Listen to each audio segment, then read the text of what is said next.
अस्सलामुअलैकुम बिस्मिल्लाहिर्रहमानिर्रहीम। तो वेलकम है महा डायरीज़ के चैनल पे। Let's cook dal rice. तो मैं आज बना रही हूँ दाल और राइस जो कि अलग स्टाइल में है।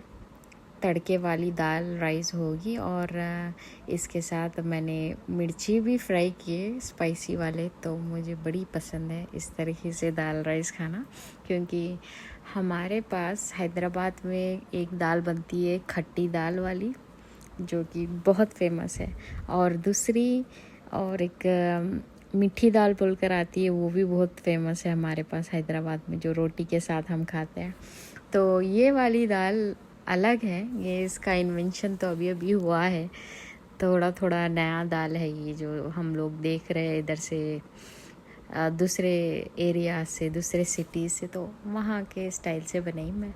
ये मिर्ची जो है ना, मिर्ची तली हुई, तो उसका भी मज़ा बहुत लजीज है। तो चले बिस्मिल्लाह करें। पहले मैंने दाल ले ली, मसूर की दाल, क्योंकि मुझे मसूर की दाल बहुत ज़्यादा पसंद है। और थोड़े लोग तुअर की भी दाल इस्तेमाल करते हैं जो लाइट येलोइश होती है। तो ये ऑरेंज कलर की है ये वाली दाल, मुझे अच्छी लगती है क्योंकि इसका जायका बहुत अच्छा आता है। मगर इसके नुकसान बहुत है, बोलते हैं लोग, मगर बचपन से तो खाते आ रहे, मतलब कितने नुकसान भी नहीं लगे आज तक। फिर मैंने सोचा कि चलो टमाटर काट लूँ पहले। सबसे पहले दाल भिगा के मैंने साइड में रख लिया था। फिर टमाटर मैंने कट करना शुरू कर दिया था, बारीक बारीक टमाटर काट लिए थे क्योंकि मुझे बारीक से कटिंग बहुत अच्छी लगती है। और वैसे ही मैं अभी भी सीख रही हूँ अच्छे से कैसे कटिंग करते हैं बारीक बारीक, क्योंकि मोटे मोटे कटिंग्स है ना, किसी को खाना पसंद आता है, किसी को नहीं पसंद आता है। तो मैं इसके जितना हुआ बारीकी से कटिंग लगाऊं तो अच्छा लगता है। तो मेरी एक दोस्त है, वो मुंबई से है, उसका नाम छाया है। तो वो ना बहुत अच्छी माशाल्लाह से प्याज कट करती है पोहों के लिए। तो ना मैं उससे पूछती थी कि तुझे इतनी अच्छी प्याज कैसे कट करने आता है। तो बोलती थी कि अरे बाबा, मेरे बच्चे बिना यानी कि बारीक कटिंग मैं ना करूँ ना, तो लोग खाने में से एक एक एक एक चीज़ निकाल कर साइड में प्लेट में जमाते हैं। तो मुझे वो चीज़ अच्छी नहीं लगती है, इसलिए मैं बहुत ही बारीक कटिंग करती हूँ ताकि बच्चे भी खा लें, बड़े भी खा लें, प्लेट में कुछ बचे ना। तो उसका जब से मैंने ये सुना है तो तब से मैं भी कोशिश कर रही हूँ कि बारीक से बारीक कटिंग करूँ, और अच्छा खूबसूरत भी लगता है बारीक कटिंग करने से। तो फिर मैंने सारी कटिंग कर ली, टमाटर, प्याज, फिर हरा मसाला भी कट करना बाकी था। मैंने हरा मसाला धोकर साइड रख लिया था, क्योंकि अभी सारा सब कुछ एक जगह प्लेट में रख लूँगी ना तो चीज़ें याद रहते हैं कि हमें क्या क्या दाल में डालना है। कभी कभार भूल जाते हैं, अक्सर गलती हो जाती है इंसान से। तो हरा मसाला भी मैंने कट कर लिया अच्छे से बारीक, देख सकते हैं आप लोग। हाँ, आप लोग ही देखकर बताना कि कैसी है कटिंग वगैरह। धीरे धीरे मैं भी सीखूंगी, अच्छी शेफ़ बनने की कोशिश करूंगी। वैसे तो मेरे घर वाले बोलते हैं मेरे खाने में जायका होता है माशाल्लाह से, और मेरा खाना सबको पसंद आता है। अभी पता नहीं, अभी बिस्मिल्लाह करके मैं भी सीख रही हूँ। इंसान सीखता है, बेहतर बनता है। तो फिर मैंने क्या किया, 10-15 हरी मिर्चियाँ ले लिया था। तो मैं सोची कि चलो खाली हरी मिर्च फ्राई करते हैं दाल के साथ, क्योंकि टेस्ट पता चलता है ना कि कैसा टेस्ट है। तो हरी मिर्चियों को मैंने बारीक बारीक बीच में से चीर लिया था, वो एक कटोरी में उसको भी साइड में रख लिया था, क्योंकि फिर मैं भूल जाऊंगी। फिर ये हरी मिर्च उठाकर मैं ऐसा ना हो कि तड़के में डाल दूँ। ये इमली है जो कि यहाँ पर मिलती है, यहाँ पर बहुत इमली काली कलर की आती है, मुझे उसका कलर ज़्यादा पसंद नहीं आता है, क्योंकि ये बाहर से सप्लाई होती है दूसरे कंट्रीज से, पाकिस्तान, इंडिया से ज़्यादातर माल यहाँ पर सप्लाई होता है। तो इमली भी मैंने धोकर अच्छे से भिगा के रख लिया था, और ये दाल मैंने धो के रख ली थी साइड में। तो ये साथे मैंने कुकर में डाल दिया, और इमली मैं जो भिगाई हुई थी वो भी कुकर में चढ़ा दी, क्योंकि फिर इमली का रस निकालो, फिर से पकाओ, तो सीटियों के साथ ना पक जाती है। मेरी एक बहन ने बताया था कि जब भी तुम्हें ऐसे बनाना है ना दाल झटपट, बेहतर है इमली वगैरह तुम साथ में ऐड कर लो तो अच्छा होता है, सीटियों से ना इमली का रस अच्छा, तो मैं उसी क्वांटिटी के हिसाब से इमली इसमें ऐड कर दी थी, 1-2 चम्मच उतना। और फिर जायके के वास्ते मैं नमक भी ऐड कर दी, हल्दी, थोड़ी सी लाल मिर्च, क्योंकि ज़्यादा मैं लाल मिर्च का इस्तेमाल करती हूँ, क्योंकि गल्फ़ कंट्री में होते हैं और यहाँ की गर्मी के वजह से पेट में ना फिर गड़बड़ होना शुरू हो जाती है। इस वजह से मैं अवॉइड करती हूँ ज़्यादा मिर्ची खाना करना। वैसे मेरी ज़बान बड़ी चटोरी है, तो मुझे चटपटे खाने बहुत पसंद है, ज़्यादा मिर्ची वाले। तो फिर मैंने सोचा कि चलो अभी दाल चढ़ा देते हैं चूल्हे पर। चूल्हा वही, किचन वही, यानी कि गैस स्टोव। हमारे पास हैदराबाद की जो लैंग्वेज है वही ज़्यादा लफ्ज़ इस्तेमाल होते हैं, तो आप लोग माइंड मत करना। फिर मैंने सोचा कि चलो आज राइस को थोड़ा अलग स्टाइल में बनाते हैं, तो दाल मैंने साइड में चढ़ा दी थी। उसके बाद मैंने ये जो बर्तन है, पतीला जो आप लोग बोलते हैं, जो भगोना बोलते हैं हम तो हैदराबाद में, तो ये जो भगोना है उसमें मैंने राइस डाल दिए थे। उससे पहले मैंने थोड़ा सा तेल डाला और 2 दालचीनी और थोड़ा सा ये बे लीफ डाल के मैंने उसको अच्छे से पकने छोड़ा, क्योंकि इससे क्या होता है मालूम, खाने का टेस्ट है बहुत अच्छा बढ़ जाता है। पहले मुझे भी नहीं पता था।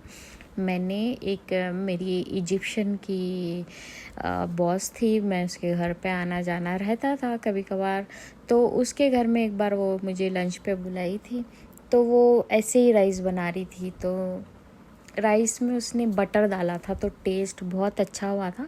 मैं तो नॉर्मल ऑयल डाल के बना लेती हूँ, बटर का जब भी इस्तेमाल करती हूँ जब कोई अच्छी चीज़ बन रही है। डेली रूटीन में बटर का इंटेक मैं कम ही करती हूँ, खाना सादगी में ही खाना चाहिए। बटर और घी की डेली आदत डाल ली तो और ज़बान चटोरी हो जाती। अच्छा, मैंने भून लिया था, फिर उसको भून कर चावल को ना लाइट भून लिया था, जैसा कि इसका पानी पूरा ख़त्म हो गया। फिर उसके बाद मैंने 2 कप पानी डाला और थोड़ा सा हरा धनिया डाल दिया था। डाल के फिर इसको मैंने साइड में रख दिया था अच्छा पकने के लिए। जैसा देख सकते हैं आप लोग, चावल अच्छा बन रहा है धीरे धीरे अभी अल्हम्दुलिल्लाह, यानी कि चावल में उबाल आना शुरू हो गया था बिस्मिल्लाह करके। फिर मैं ऐसे ही सोच रही थी कि चलो ये तो चावल बन जाएगा, फिर जब तक मैं दाल भी देख लूँ। फिर दाल का ढक्कन खोली मैंने। दाल का ढक्कन खोलते ही मुझे पता चल गया कि दाल गल गई अल्हम्दुलिल्लाह। फिर देखिए नॉर्मली मैंने घोट लगा लिया। कभी कभार मैं मशीन इस्तेमाल कर लेती हूँ, मगर इमरजेंसी रही तो ये जो घोट है इससे बड़ी याद है, क्योंकि बचपन में ना जब बहनें बनाती थी ये दाल घोटनी से, जब घोटती थी ना वो, तो अल्हम्दुलिल्लाह हाँ मुझे घोटने देती थी, मुझे नहीं आता था, मगर दोनों बहनें मिलके हम लोग ना, मैं जो भगोना है वो पकड़ लेती थी, बहन दाल अच्छे से घोट लेती थी। और इससे यही यादें खुश कर देती है ज़िंदगी में, बहनों की बातें, यादें, उनकी केयरिंग, और इससे बड़ी कुछ नहीं है लाइफ में। फिर इसके बाद मैंने चावल चेक किया, अल्हम्दुलिल्लाह चावल गलने पे था, तो मैं चावल को भी साइड कर लिया, दूसरे चूल्हे पर चढ़ा दिया उसको साइड करके। फिर दाल अच्छे से मैंने मिक्स कर लिया, फिर इसमें मैंने पानी भी ऐड कर लिया था साथ साथ। अल्हम्दुलिल्लाह दाल रेडी हो गई थी वहाँ पे। अब दाल का तड़का मैंने अलग स्टाइल से बनाया। सबसे पहले मैंने तेल गरम किया। देखिए तेल गरम करके अच्छे से तेल जब गरम हो जाए ना, तो मिर्चें साइड से डालना शुरू करें, और कोशिश करें कि मिर्चें डाल के थोड़ा साइड हट जाए, क्योंकि जो मिर्चों की जो चुटपुटाहट है ना वो बहुत ज़ोर ज़ोर से उछलती है पानी उसमें का। तो मैंने अच्छे से ऐसे ही फ्राई करके मैं दूर भाग गई थी, फिर करीब आ रही थी कि ऐसा ना हो कि आँख में या चेहरे पर इसकी जो चुपचाहट है वो उठ के अपने चेहरे पे लग जाए, तो इससे बचने की कोशिश करिएगा ज़रूर। और वैसे तो हम लोग एक्सपर्ट होते हैं खाने पकाने में, बघार के मामले में तो धीरे धीरे हो ही जाता है, यानी कि अच्छे से मेंटेन हो जाता है। तो ये मिर्ची मैंने तल ली थी, मिर्ची जैसा मेरी तली गई अल्हम्दुलिल्लाह, बहुत लजीज। आप लोग बनाकर देखना एक बार। हैदराबाद के जो लोग हैं, हैदराबाद के सारे लोगों को मेरी यही कोशिश है कि उनको बताऊं कि देखो नए नए तरीके से भी पका कर खाया करो, अच्छा लगेगा। सादी दाल के साथ भी ये मिर्ची अच्छे लगते हैं। सिर्फ नमक और नींबू ऐड किया मैंने ऐड कर लिया, बस थोड़ा सा उनको अच्छे से मैश कर लिया था, जैसे कि हाथ से हिलाकर और थोड़ा सा हरा मसाला डाल लिया था। फिर वही तेल में मैंने थोड़े से छोटे छोटे हरी मिर्चें, क्योंकि ज़्यादातर यहाँ पे यही मिर्चें यूज़ होती है, लाल मिर्ची गोले टाइप वाले। हैदराबाद में तो हमारे पास बड़े बड़े मिर्ची इस्तेमाल होती है जो कि सूखी होती है, बहुत मज़े की लगती है माशाल्लाह से। वो भी मिर्च है मेरे पास, ऐसा नहीं कि यहाँ पे नहीं मिलती है, मगर अभी ये मिर्ची मुझे नज़र आ गई थी, मैंने यही ऐड कर लिया। राई थी मेरे पास, ज़ीरा आज ख़त्म हो गया था, तो फिर इसके साथ करी लीव्स वगैरह ऐड करके मैंने सारा सब कुछ बघार रेडी कर लिया था। बघार जैसा अच्छा बन रहा था कि बघार से भी मुझे कभी कभार डर लगता है, क्योंकि आजकल ना तेल आँख में उड़ के चले जाए ना, ऐसे ही बघार लगाते लगाते आँखों में मुश्किल हो जाता है। बस मुझे उसके बाद थोड़ी सी हल्दी ऐड की। हल्दी ऐड करने के बाद अच्छे से बघार भुने गया था। वैसे ही फिर साथ में मैंने प्याज डाल दिया। प्याज डाल के ना, प्याज इतना भुने ताकि इसका जो कच्चापन है मर जाए और थोड़ा सा गोल्डन हो जाए ये प्याज, ताकि जो जायका है ना एकदम सौंधा सा टेस्ट आता है जैसा कि दालों में, तो वो टेस्ट के लिए बहुत अच्छा है। मैंने ज़्यादा कुछ ज़्यादा नहीं ऐड किया था इसमें, तो बस यही ऐड किया था सारा सब कुछ।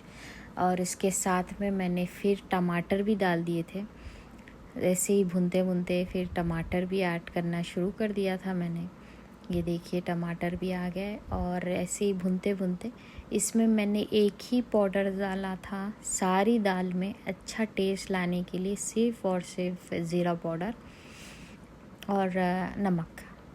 ये है ज़ीरा पाउडर डाल दिया मैंने। नमक तो मैं अपने टेस्ट के हिसाब से ही ऐड करती हूँ। आप लोगों को भी यही बोलूँगी कि नमक अपने जायके के हिसाब से रखें। पता नहीं कोई लोग ज़्यादा खाते, कोई कम खाते। तो फिर दाल में मैंने तड़का लगा दिया था। सारी दाल मैंने एक दूसरे पतीले में निकाल कर साथ में जो तड़का ऐड करने वाला था, सारा तड़का मैंने ऐड कर दिया था। पहले हरा मसाला डाला, अल्हम्दुलिल्लाह। फिर उसके बाद मैंने तड़का ऐड किया, और इसी के साथ में यहीं पे मेरा पकवान हो गया था अल्हम्दुलिल्लाह। तड़के के साथ में दाल की खुशबू और टेस्ट बहुत अच्छी आ रही थी माशाल्लाह। आप लोग तेल ज़्यादा डालना है तो डाल सकते हैं, मुझे कम तेल पसंद है, क्योंकि अच्छे फ़ायदे हैं उसके भी कम तेल इस्तेमाल करने के। और अल्हम्दुलिल्लाह मेरे को यानी कि घर का खाना बहुत अच्छा लगता है घर में बना के, चाहे दाल हो, चाहे ज़ीरा राइस हो, और या चाहे चिकन हो, या कुछ भी हो, यानी घर में अल्हम्दुलिल्लाह अल्लाह की बरकत है इस चीज़ों में। तो मेरे को यही पसंद है खाना, ज़्यादातर सिंपल चीज़ें और अच्छी चीज़ें खाओ अल्हम्दुलिल्लाह। Thank you so much. मेरे चैनल पे लाइक करिएगा आप लोग और सब्सक्राइब भी करिएगा।